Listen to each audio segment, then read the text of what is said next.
Akshay, good evening. This should be good evening where you are. Yeah, it's almost good night here. It's around 11 o'clock. Yeah. Oh, where are you right now, Akshay? I'm currently in Arizona, Arizona. Scottsdale, Arizona. Yeah. Okay, 11 p.m. So, but thanks a lot, Akshay. I think we've been trying to keep in touch with you and trying to bring you over to this podcast for quite some time. And thanks you got that time today. Thank you so much for having me. It's been a nice, I was going through the message that you sent me, Amit, and we have known each other for multiple years. So it's good to know people, because I have been getting a lot of inspiration from what you have been doing, and I believe that you have been doing the same. So it's always nice to talk to people who have been with you in this journey. So it feels good to be here.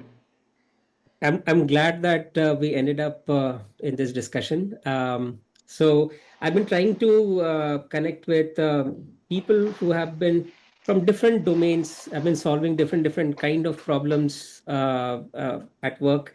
So, for example, I connected with somebody who is solving in supply chain, solving a problem of supply chain management, and that is something which is critical to say industries like retail, CPG, pharma, right? Mm-hmm. Anywhere, I think any industry today would need some sort of supply chain, right? Some sort of Mm-hmm. demand supply match.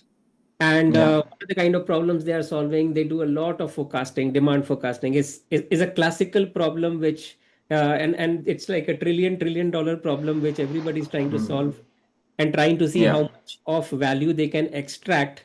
And that kind of Mm-hmm. fuels there are so many analytics companies and and say consulting companies who are trying to solve these problems, right?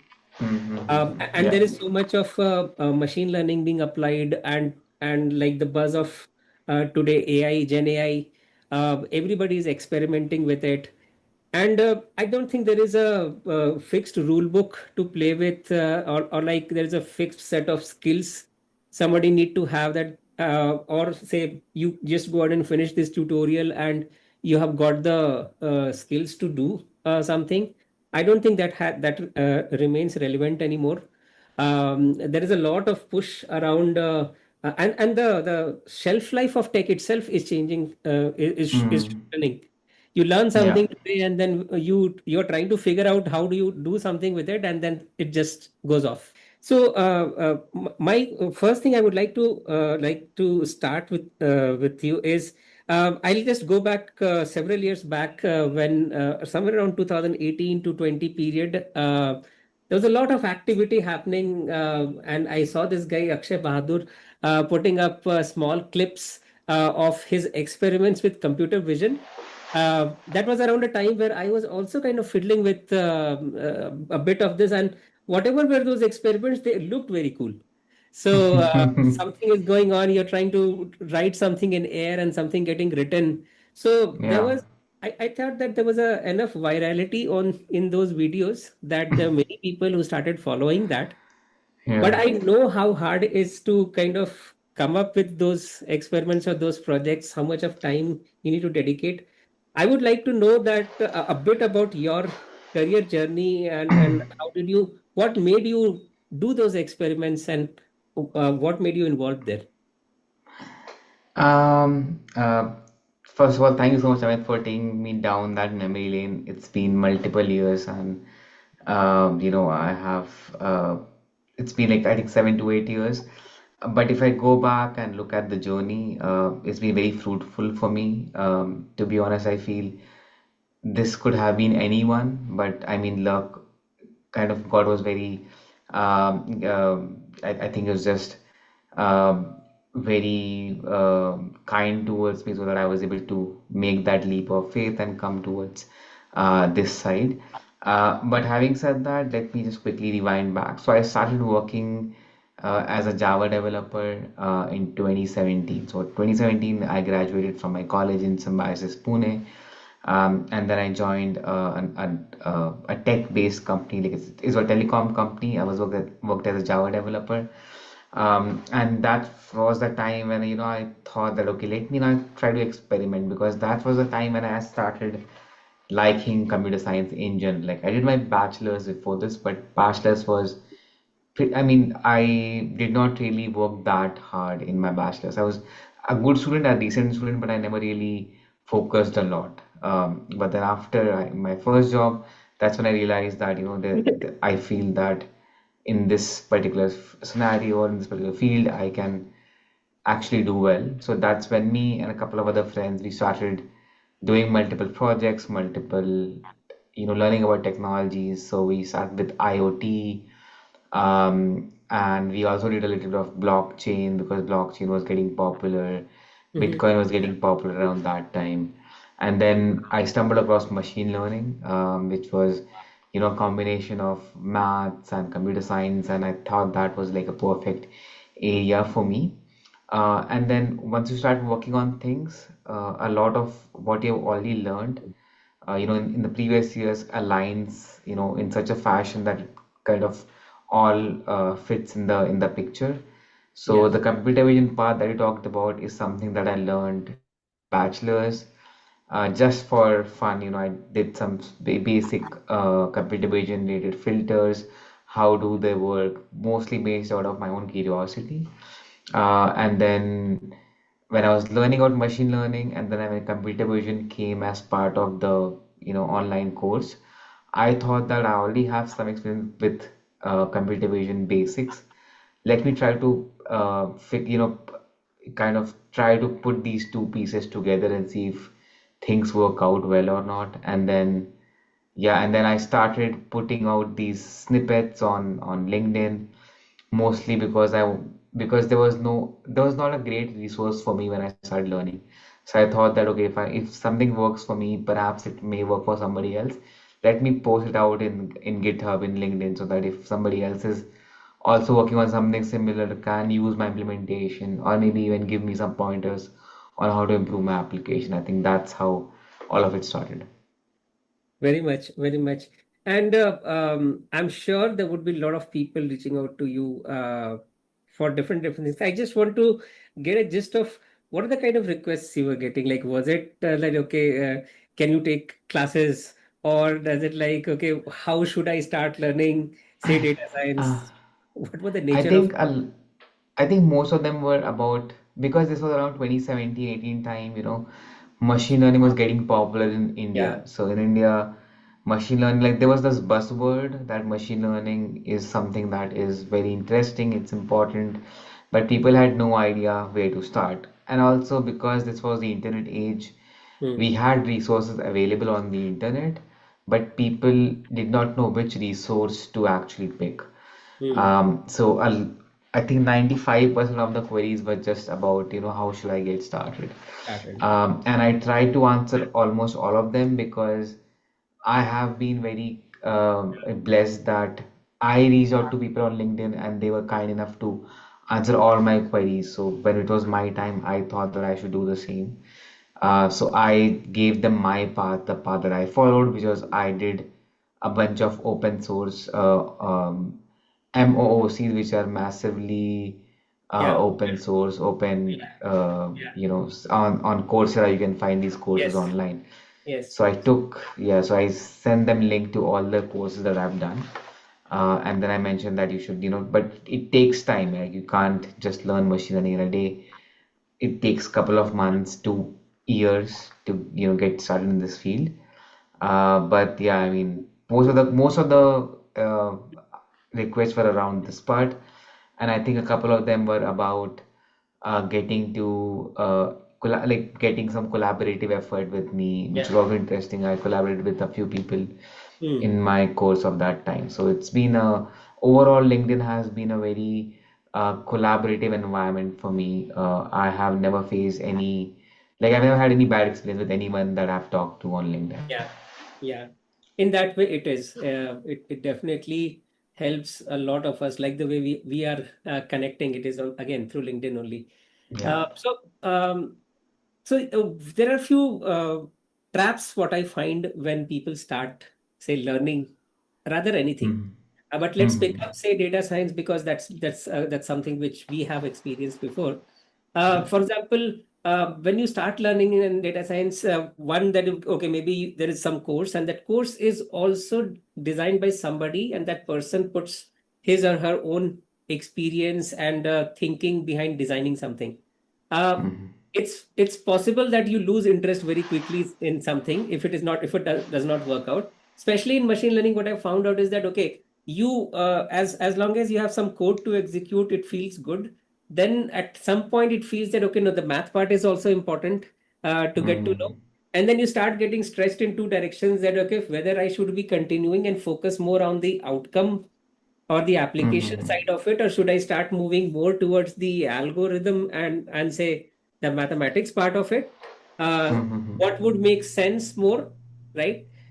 So Mhm. that is something which I've found, or like people felt that okay, I just executed it, I got some accuracy, and I feel that okay, I've done it, right? So Mhm. it's achieved.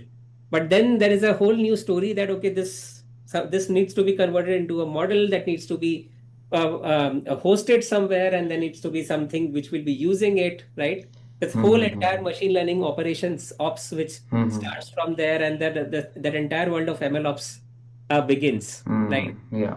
Yeah. So, what I would like to know, Akshay, is to a bit if we could if you'd filter out what are the real world challenges which you have faced in your career compared to the projects. Like projects are Yeah. really curiosity oriented, but here is Yeah. where the real thing starts pitching Mhm. in, right? Customers, Yeah. latencies, costs, so many things. Yeah. To Yeah. know your journey, like beyond when you actually went into CMU and then when you went ahead, or even before that, like Yeah.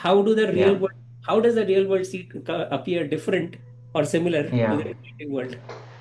I think so. Definitely the projects that I did, and I think the people also who do projects in machine learning, these are mostly made out of data that is, kind of not really at scale. So you get around 10,000 records or maybe even 100,000 records, which you can process it at one point and then use it for your own learning and development. But I mean, definitely that helps you learn how the algorithm works and how the system works in general. But then there are certain nuances that you cannot predict that when you actually put the model in production, and when real world users start using your product or your model, there are certain nuances that you can only learn when you're doing it in production. So there are definitely similarities. That is the algorithm part, the basic data cleaning part. You can take inspiration from it. It will be a good guiding light for you. Like doing the projects help you understand, like help you develop the acumen for working in the actual industry. But then the actual industry experience is entirely different. So let's talk about CMU and the life, like slightly before that and after that. So before CMU, I worked at Lowe's, which is a retail company. And then after CMU, I've been working at Yahoo for close to 3 years now. So at Lowe's, the problem was around information retrieval. That is, we wanted to, based on a search query, we wanted to give you the best products which you can buy. Now, in Mhm. that case, the scale is not that great. Like the scale is lower, so you can still have some, quick fixes and easy like models that are slightly heavier. But because there are less people on the system, you don't need to really scale for latency. And now for shift to CMU. CMU, all the models that we developed there was specifically on focus on accuracy. Like because there was no real customer, we had no idea, like we had no issue about latency. Like latency was never an issue for us. Mhm. It was mostly about accuracy, irrelevance, all of those things. Cut to Yahoo, because Yahoo is a slightly bigger company, it has more scale. We really want to focus on the latency, and I have seen that experiments, although they have great results, by great results, I mean we do an A/B testing, we see our accuracy metric and a bit the business metric increase, but because of latency, we had to kill those experiments and then try to go back to the drawing board and figure out a way where we can actually get the latency down because in an industry we have SLAs around every product or every application per se. Uh, And because in an industry, or in a company, it's not just the model. It's the model working with the front end, working with the caching service, Yeah, working with the DNS service to make sure yeah, that the client requests are getting processed and then rendered and then being shown to them, which means that every application, every module needs to have an SLA. And if it goes beyond it, even though your model might be the best, but if it doesn't follow that SLA, it will be very difficult for us to put that to production. So that's the biggest difference that I've seen. definitely. I just wanted to take a step back again to on your Lowe's experience as Yeah, a senior data scientist. You mentioned about you were part of the search team, search science team, yeah, and you did work on information retrieval. I'm assuming yeah, you would be dealing with a lot of text information or like yeah, getting to the database, and that was pre Gen AI era, right? yeah, So the toolkits which you would be using, the tech stack which you would be using, that would look different than if you were in Lois today, uh, yeah. and say dealing with the same problem. So I wanted to understand that at that time, what was your toolkit that was around 2020? And today, once like we are flipped on the other side, if you had to attempt the same problems, how would your toolkits change? How would your approach change? I think that's something that has been very interesting in specifically in this industry. Is that because machine learning AI in general is such a fast evolving field that the things that we did 4 years or 5 years back are now obsolete. Like we have to entirely redraw what we have done, and then we would get the best results. So around that time, we use a lot of traditional information retrieval things. So things like TF-IDF, BM25, these are old algorithms that have been, being used since the 1980s, 1990s. And then we use a simple machine learning model on top of it. Um, However, if because of Gen AI, a lot of these things become easier.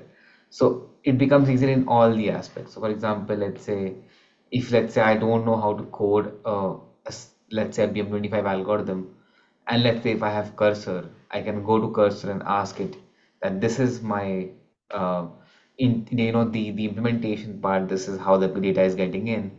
Now let's write a design algorithm for BM25, and then the cursor, which uses Gen AI, will write the code for you. Again, you have to test it out, make sure that it works. You Yeah. might have to change a few things, but then it will do the work for you. Second Mm, part is, for example, we we dependent on the human judges. So, for example, let's say any algorithm that we had or any training data that you wanted to get, we had to ask human evaluators to first evaluate a particular query, mm. and see what the results are, give us the results in an order so that we can feed that to the model and get a good model prediction. Now we can automate this process using any LLM, ChatGPT, OpenAI, or anything else. Um, Also, let's say if I just want to brainstorm ideas, for example, which algorithm should work in this scenario, or what exactly am I missing here, I can brainstorm that idea um, with an LLM model, see what exactly is the best part about my algorithm, where am I missing things, what can I improve, should I use an Yeah. entirely new Yeah. algorithm, Yeah. things like that, right? So Yeah. I think it has entirely shifted the whole industry around, but also in a good way, because it helps you eliminate all these extra stuff that you probably would spend more time on. Now you can automate those things and then use that information into your current module, application model, whatever, and then get the best results quickly. So I think it has increased our productivity a lot. Yes, definitely. And I mean, even if I talk about my workflows, my workflow has mostly been around delving deep into topics to make them more and more understandable, right? Yeah, So, and I end up doing a lot of conversations with these, whether it is Gemini or Claude or yeah, ChatGPT. I've got a subscriptions to all of them. And And I find out that, okay, for example, if I have to do deep research, I've tried out all three. I found Gemini's research to be better Yeah. when it came to say deep research. When it came to coding, I found Claude to be a lot better. And Mm-hmm. maybe image generation, I still find ChatGPT, especially with their new gimmicks they have come up with. I think that Mm. that has helped in some image creation also. But in the end, what I discover that with AI coming in, it has become more important what you ask rather than what you know. Uh, Yeah. how much, like, even in when people come, say, for say if you have to hire people, earlier that, okay, you had to know a lot of things, keep a lot of things in your head, and ultimately Mm-hmm. be able to say when you are applying. So but now you see the knowledge is getting coded. It's nothing but knowledge is getting codified with all these Mm-hmm. engines coming up. How can you retrieve? What are the best ways you can retrieve? And I believe that that also depends upon how good you are. So I feel this is a yin and yang sort of a thing going on, that you have to be at some level to be able to use that system to retrieve better. Yeah, I agree. And as you mentioned, that's what I think that's something that has been going on for a while, that you should know how like even before ChatGPT, people used to say that you should know what to search on Google to solve a query. And I think it's the same here, that you should know what to search. And that's why we have an entirely new job description of prompt engineers, which are nothing but basically asking the model, like designing the queries for the model, for the LLM models, to make sure that the results are as what we expected. So I think it's an interesting time to be in. That's true. That's true. So I would like to delve a little deeper into, say, for example, today, as on today, Yeah. if, say, you have to build a machine learning system, okay, for Hmm. say your companies. You may take examples from Yahoo or even otherwise. I would like to say build a team, and that team would be responsible for building some ML system. That could be recommendation system, or that could be, say, some applications of vision or language, right? It could be a Hmm. multimodal system. Yeah. What would be the thought process, if what would be your thought process to kind of architect that system? That's one. And then Hmm. second, how do you see, or what roles do you see, given today's context, and what you, with your experience around how, say, workplace is evolving, or to say data science teams are evolving in roles as Hmm. well as the tools and architecture. So if you could take a Hmm. little wider approach and start with it, okay, this is the way today is being things being designed. So this could be a possible architecture. What are the questions we should ask when we do that? Hmm. And Hmm. ultimately, how do I end up building the roles and teams?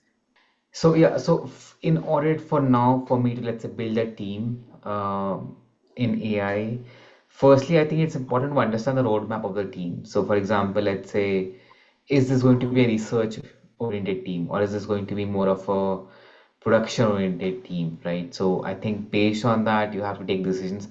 I am assuming that this is going to be research slash production. So, for example, we do some research and then we also productionize stuff.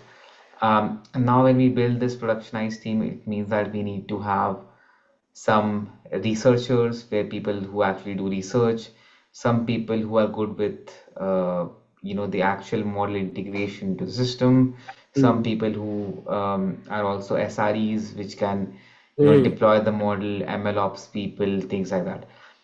However, because it is tricky to find people with specific areas, and what I also believe in is, of course, you should have a depth-wise knowledge, but also a breadth-wise knowledge. So it's better to have like full stack ML engineers, people who know a little bit about research, who know a little bit about front end, back end, SREs, and then they specialize in something, but they're also able, and they're also like good engineers in general, and people who want to learn more. So then in that case, there is not like a few people that work on research, or a few people that work on the deployment part, or a few people that work on the actual Yeah. integration part. It's the entire team that's working on each of the aspects. Of course, there are people who are subject matter experts in a particular area, but they're also willing to share the knowledge with other people, and other people are willing to learn. So I think that's something that I will start with. because it just makes, I mean, that's just my personal belief. Like, I would like to believe myself as an engineer. So I have worked Yeah. on, as I already mentioned, my first job was as a Java developer. Yeah. So I know a lot about backend. I have worked as a data engineer as well. Yeah. So data engineering is also part of the whole building of the ML pipeline. And then that has helped me a lot in my later career, where for building an ML model, you also have to build a data pipeline. So all of these experiences help you. Again, you Mm. have a specialization, but then it's always nice to have that. Mm. Um, so that's the first aspect of, teaming. Team should know what exactly are they working towards. Mm. Then have a roadmap of what exactly are we planning to develop. So let's say if it's a new recommendation engine that we want, we should have a clear roadmap of what are the things that we want to challenge, and then develop things in an iterative fashion. So it doesn't mean that you will build the best recommendation algorithm or the best recommendation system in the first sprint or the first couple of months. It Mm. has to be an iterative approach, right? Second thing that's important is also always look at the companies that have developed this successfully. So they maybe look at the engineering articles by Netflix, Mm. TikTok, Microsoft, companies that have done this and have open sourced their papers, or maybe they have an engineering blog, so that you get to know what sort of problems they have faced and how they have tackled it. Maybe you might face something similar, or the exact same thing, but it's just like a nice exercise for you to understand what's the best sort of best practice that's going on in the industry. Mm. And then start small, like start working on the data part first, because in order to train a model, you first have to get the data. So I'm assuming that you will have some system. If it's a new team, you have to build those pipelines from like a central repository into your system, and then start using data pipelining model to get the features ready. Once the features are ready, then maybe have a very small model, like a very baseline model, so that you know the data that is flowing in is valid, and then you can have your monitoring also set in place. And then finally, whatever the model output, deploy that, see how things Yeah. work, Yeah. and then iteratively improve each aspect of the pipeline. Yeah. Yeah. What I see is that as you would have started your career, you started with being an engineer. So you got a taste of a programming language and how do you use that language to kind of build the back end, front end. And then as you fiddled with machine learning side of it, it might have pulled you a bit towards the math part of it. Okay, Yeah, doing enough math or enough of the algorithm so that because when you say do something in data science, explainability becomes very important because yeah. the data science projects are very closely related to business outcomes or business Correct, domain. correct. Data engineering is very, very close to software engineering, which is like, okay, I'm a techie, I build systems. What do you do with Hmm. that system? That's your headache. But when you are a data scientist, you work very closely with business people and you have to be Yeah. very, very, for example, when you build a recommendation system, you would also like to know that how it is actually happening in production. When, say, for example, you Yeah. go to Amazon and what does it recommend? Does it really recommend Correct. that? And you need to have say metrics around that to measure whether your Mm-hmm. whatever you have deployed has it degraded over time, has the model performance degraded, if it has degraded Yeah. it needs to be retrained, and there is a whole lot of system to be built which is just beyond when you say that okay I have built a data science model, right? So Mm-hmm. I and what I see is that, and that is where you need say software engineers who have lived the life of building back end front end, because in the end whatever you build is sitting at the heart of it, whatever is your Yeah. algorithm. But that algorithm, if you given Jupyter notebooks and go ahead and try this out, that's a disaster anyways. And that is where most of the place where we see that the visibility beyond that final accuracy metric is not there still. And Mm-hmm. with GenAI coming in, that appears even more distracted. I mean, Mm-hmm. people talk about that. Okay, is classical data science relevant anymore? I say like this is Mm-hmm. not the right statement. It has its use Mm-hmm. cases still. It is there are solid Yeah. use cases where logistic regression does your job. It is highly explainable, also no issues. Mm-hmm. You want Mm-hmm. to try Gen AI, and if it does something, if it cannot explain, then in the end, it's the human who is accountable still, Mm-hmm. not the machine, Correct. right? Correct. Yeah, so I wanted to understand a bit on the world beyond just the math of the machine learning, which most of the people actually felt the kick. Okay, I want to go into data science because the math is cool. Okay. I would Mm-hmm. say the math will remain cool for very short period, or you have to go and do PhD uh, Mm-hmm. Yeah. to stay relevant where your job is to improve the accuracy from 98.7 to 99.6, right? That's the Mm-hmm. hardest thing to do. Either you Mm-hmm. be there, or say you basically go more and more breadth first, and you Mm-hmm. understand that how does it end up, and what are the systems, or what are the, say, tool stack to be learned, so that you are able to Mm-hmm. implement something which is usable. Yeah. I think so. I think couple of interesting points that you mentioned, Amit. So I'll try to go one by one through each of them, and then of course you can let me know if I miss out on anything. So Yeah, the yeah. first point that you mentioned that I liked was the business objective part. So in an industry like the business objective, the revenue is the most important thing, right? A company can do a lot of cool ML stuff, but if it is not making money, then it will not be profitable. It may shut down, at some point. So whenever we build a machine learning model, we have an ML objective and then we have a business objective, and you are try to align both of them so Hmm. that the business, the product team, the business is also, kind of in loop with what we are doing, and our ML objective is aligned towards that. So, for example, let's say we want to improve revenue of Amazon search. Then, while building the ML model for the search, we want to make sure that we take into account the revenue part as well. Like how likely are we maximizing the revenue based on this ML model? So we want to either use that as a function or use revenue plus other things as a function. So that revenue is part of that. Right. So that's something that we need to look at when we are building a machine learning model, specifically in an industry when when you are a for-profit workplace and you want to make sure that you make money. Second part is about talking about the maths part of machine learning, and is traditional machine learning dead or it's still there? Um, I think all of these technologies have its own place. So traditional ML is helpful because it helps you understand the fundamentals of machine learning and how the thought process is developed. So somebody, let's say, doesn't have any intuition, comes to this area, and if I directly tell them, how the attention mechanism works, it'll be very tricky for that person to understand, and maybe it might even force that person to leave that area because they feel that it's very tricky. But if we go through the traditional ML part, trying to explain how naive Bayes work, what are the priors and the posterior probability, starting on the probability part, making sure that the whole thought process is developed in this fashion. It helps the person to get that intuition a bit more intuitively.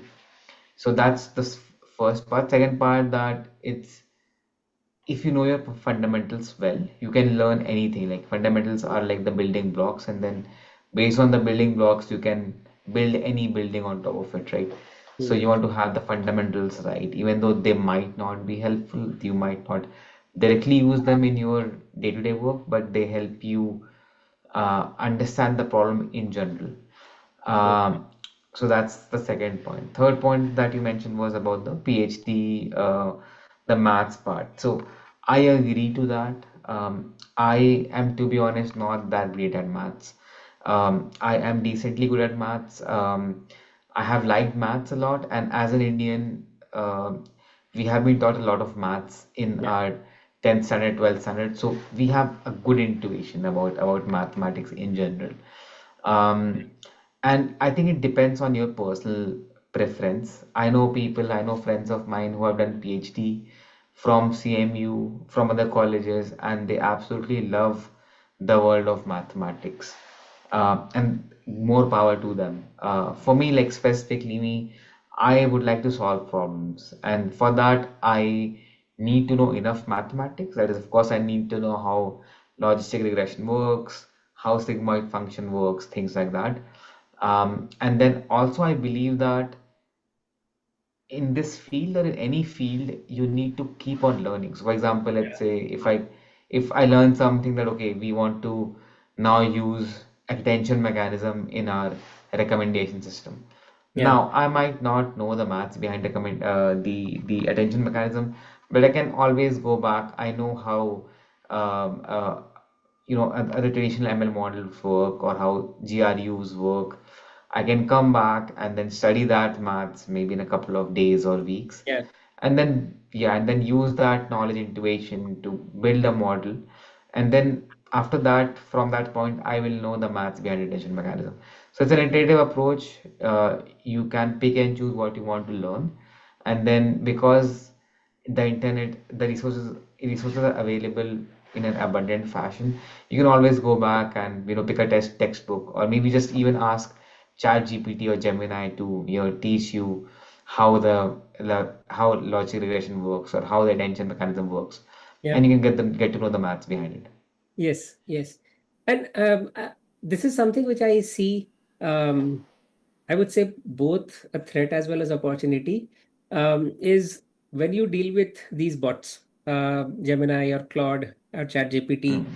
On one side, being in education for quite some time, and especially like we deal with people who are already grown up. So if you are if you're in education, if you're dealing with kids, it's easier because you are still molding them and they're moldable. Hmm.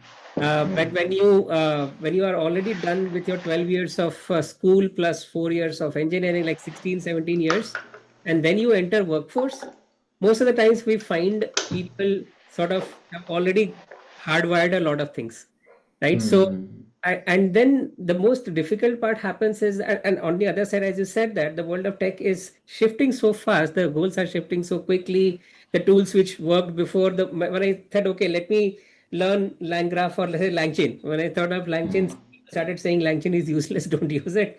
Build your Hmm. own framework, then something else changed. So the most difficult part, what I've seen is like people adapting to the evolving tech. And if Hmm. you're in tech, you have to be ready for continuous learning is something which uh, Hmm. I see in people, and that's the truth, right? And that's the way you survive. Otherwise, you see how the market scene is also going really, really bad in terms of Hmm. figuring it out. So I there are two questions for you. The first question is about this evolving role of AI engineer. Hmm. Okay. Hmm. I see there is a lot of buzz around people saying, and people have started formally using this as a job role. That okay, Hmm. we're looking out for an AI engineer who have these skills, and most of the times I find it very vague. I mean, there are a lot of things there, Hmm. right, to be done, and I think it still dilly dallies between that, as you said, the depth versus breadth, right? Yeah. So, how would you define, say, an AI engineer for your team, and if you have to say and hire for an AI engineer, what do you look out for? Um, I agree to that. So AI engineer, that term has been used slightly vaguely. Like I have also come across the same term. Um, if I have to hire an AI engineer, what I would probably look for, it depends on the team's requirement. So for example, let's say in the team, if I require somebody who has a lot of SRE experience, because let's say we have the model in production, we are facing issues, then perhaps I will ask for a more an SRE related AI Right. ML ops sort of an engineer. So even though the title might say AI engineer, but then in the requirements, I would specifically mention that these are the things that we wanted to look More at, focused on and infra deployments, yeah, yeah, things like that. slightly. However, if it's a umbrella term, I would probably say somebody who can work on all aspects of AI, which means starting from the data preparation part, the pipelining, experimentation, model development, deployment, and Hmm. then monitoring. Again, it's a lot to ask, right? I mean, you are Hmm. asking 5 to 6 different areas of expertise from one person. But I think that's how things are looking in this whole scenario, that it is very tricky for somebody who does not know the model to be able to monitor the model, Hmm. right? Because these things are very, I mean, they are quite tightly Yeah, linked together, true. right? So somebody who comes on board should at least know how the model works and what exactly are the nuances of it. Again, it doesn't mean that that person should know it right from day one. Hmm. Again, it's the team's responsibility. It will be my responsibility to make sure that every person in the team knows the nuances and then, of course, keeps on learning towards it. But then for me, an AI engineer is somebody who can work on all aspects of an AI system. Hmm. Hmm. Hmm. No, I understand that people are I see that people are expected to pick up more things than Yeah. like you could earlier you could say that okay, I am say the machine learning guy, or I am the ops guy who does it. Mm. But over the time, and I see again Gen AI, the way Gen AI being pushed, everybody is saying that okay, now AI is there, start leveraging Mm. AI, start using AI. Why Mm. can't AI be used, and what are the aspects of your workflow, or say your ML deep learning or AI workflow, which could where AI could be leveraged to save time or improve productivity? That those are the Mm. kind of demands we see from leadership, right? Mm. So so if I have to ask this, that okay, as you mentioned, there are too many things to ask from a single guy.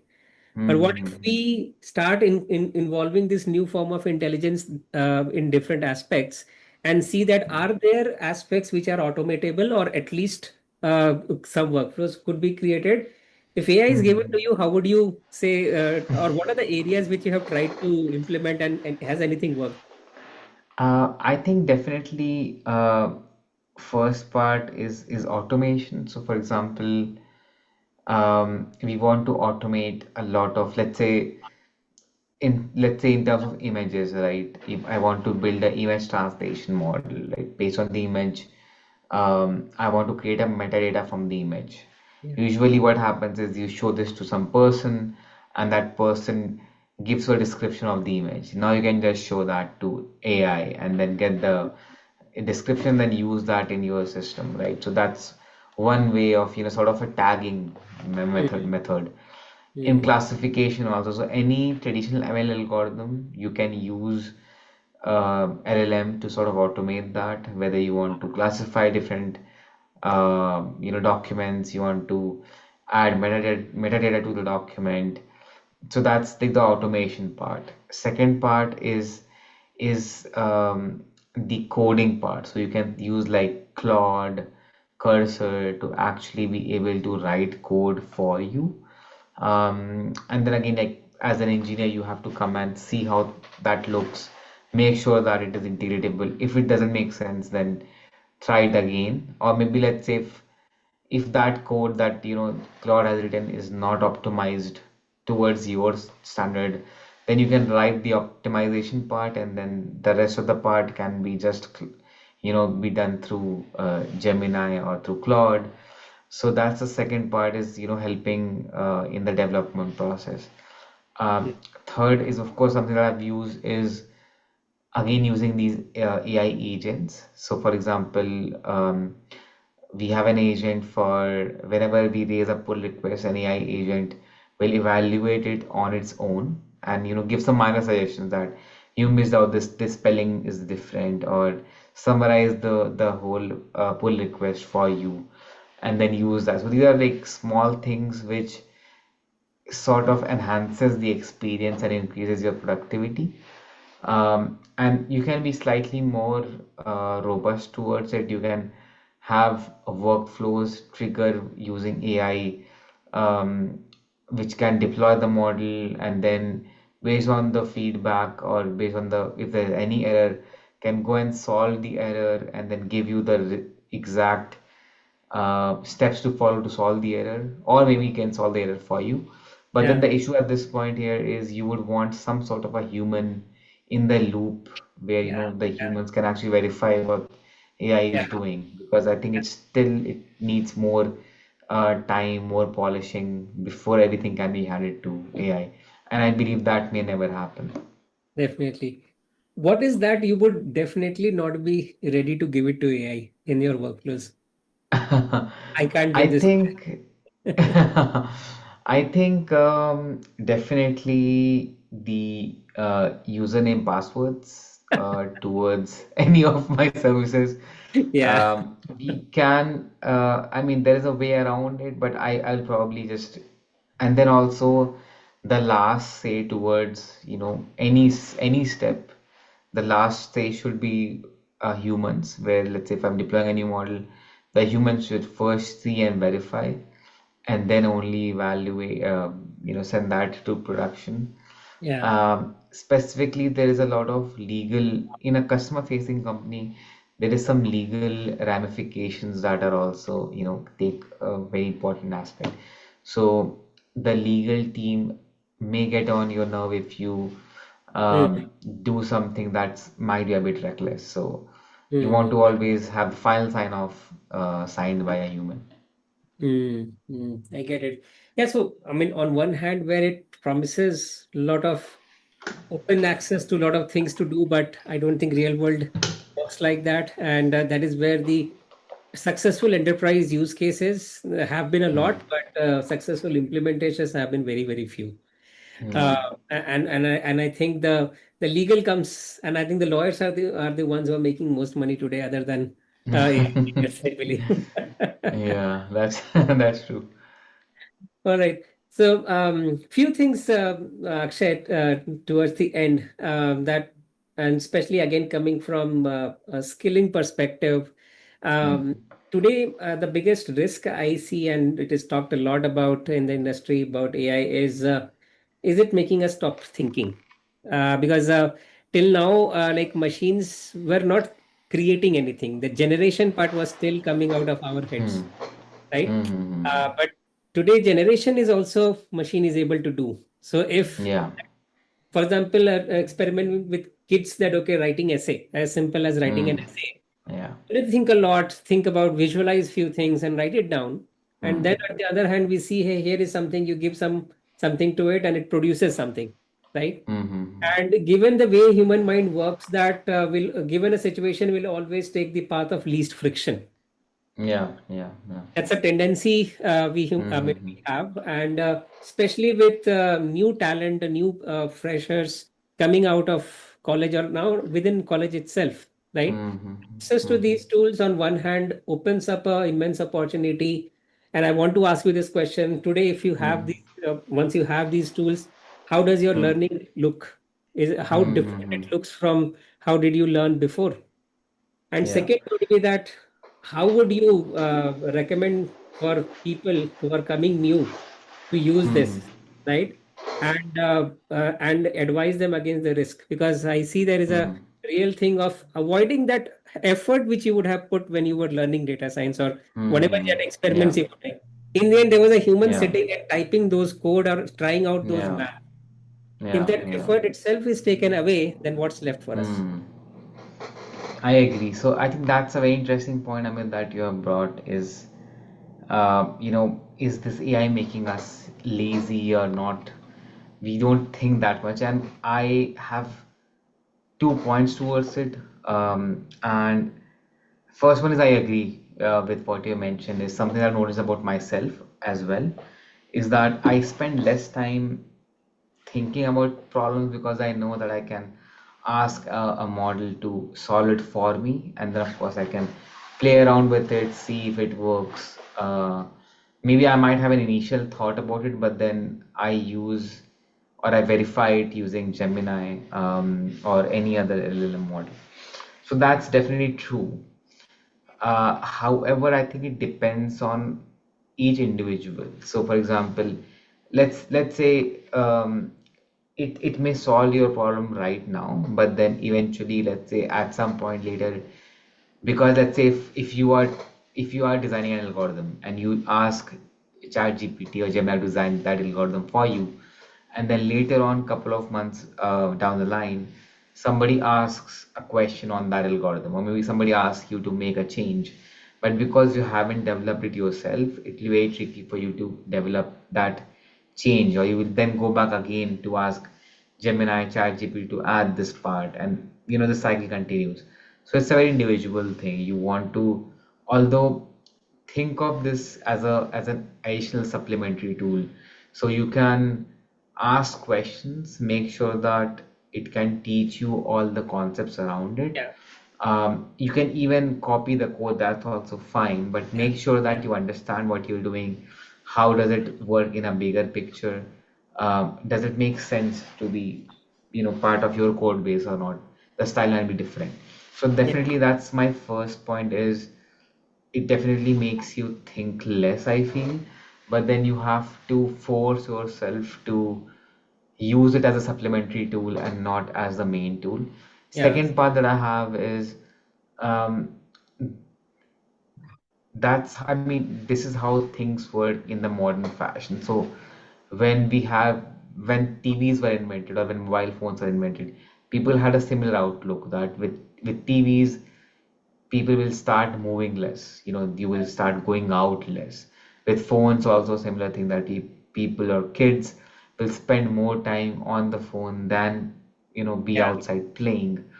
Um, so it's, I think, an individual Mm. responsibility, for us to make sure that we don't let that overpower us, because Yeah. it will be stupid for us to change the style, because nobody can stop the emergence of technology. People True. try to stop, TVs becoming popular or mobile phones becoming popular or even the internet becoming popular. But this is, it's very, I mean, these phenomena are so big that individuals can't control it. They can only control their own behavior. So I think those are the 2 points that I had. I agree to it because I feel myself being less, like I think less now. I rely more on Gemini, but then I also use it to question Yeah. and build my own knowledge base using that instead of just copying blindly from Gemini or from any LLM model. And that's very true, Akshay, because in the end, as I deal with so many people, and especially graduates who come out, I always tell them that I cannot be the one who can police around whether you are using it or not, Yeah, and yeah, there is no point in policing around. In the end, it comes correct. down to your individual, because I experimented this with a group where I did not allow them access to internet at all.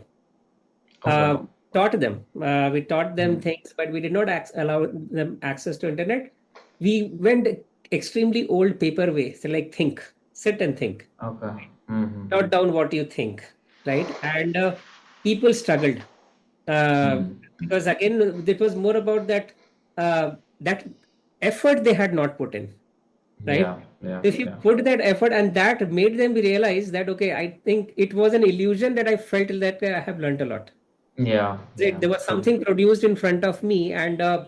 it basically strengthens your confirmation bias also a lot. It says that, oh Hmm. wow, you have learned, and little too psychophantic, I believe, some at times. Hmm. Right? Yeah. So that, and especially with people who are very new to this, it's very easy to get Hmm. attracted and feel and get the illusion that, okay, you have learned a lot. So at times we Hmm. did this experiment where we isolated people and say, are you able to think now? Hmm. And we found that people struggle. They said no, and say, like, okay, so then it should be gradual, until you have got to that point where you have at least made two or twice or thrice of effort, and you Hmm. decide and you say, that's why I say it comes down to individual. You say, okay, I've got it. Hmm. Now the point of you have got it, then it starts becoming a burden, because, okay, should I have to type it again? Should I have to write this Hmm. pd.read CSV again? Then it starts Hmm. becoming a burden, and you feel like, Yeah. okay, I just need something which could type it faster than me, and of course it can type it Hmm. faster than me, right? Yeah, yeah. I think that's Anything, a fair point. but anything beyond that, and that's a very blurry line, for Hmm. Hmm.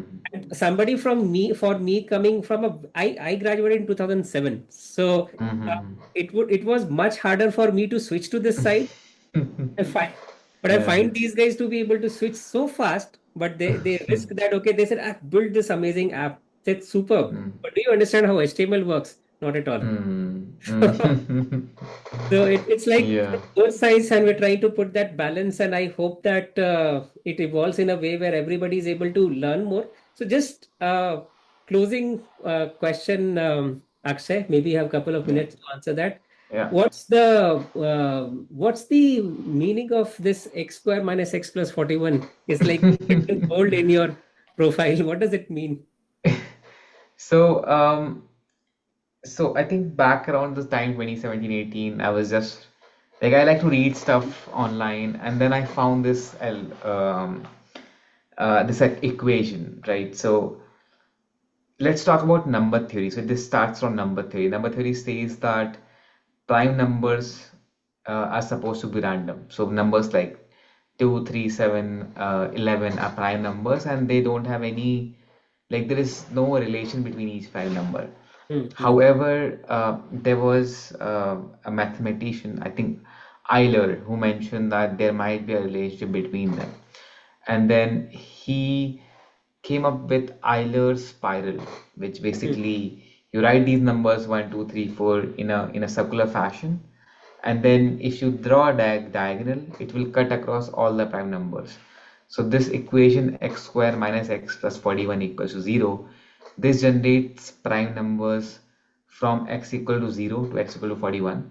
The largest sequence till date. There could be another equation that can generate more prime numbers, but then it gives me a sense of idea of chaos theory, which means that although prime numbers appear to be random, just like our life, it appears to be random, but there might be some relationship between them. And then, when you sit back and look at your life, it may be chaotic at this point, but then if you look back, all of it will make sense. And then you kind of feel that, okay, all of it aligns well. And at that time, it appeared to be random, but if I look back, it appears to be in order. I think that's a very profound thought, and I think after so much of times, I have started realizing this. And there's so many things which happened earlier. As you said, it appeared to be random, but I'm reaping a lot of my experiences now, and I Hmm. see a lot of it were connected, and somehow it is coming out and helping me. So, a very profound thought, Akshay, and would I would love to continue, and I would love to connect with you again in future to For discuss sure. something more interesting. Thanks for your time, Akshay, coming in and sharing your thoughts. It was lovely talking to you. Same here, Amit. Appreciate your time. And yep, I'm looking forward to whenever you need me in the future. I'll be more than happy to join back. All right. Thank you Awesome. so much. Thank you, Cheers. Akshay. Thanks for your time. Take care. Bye for now. Bye.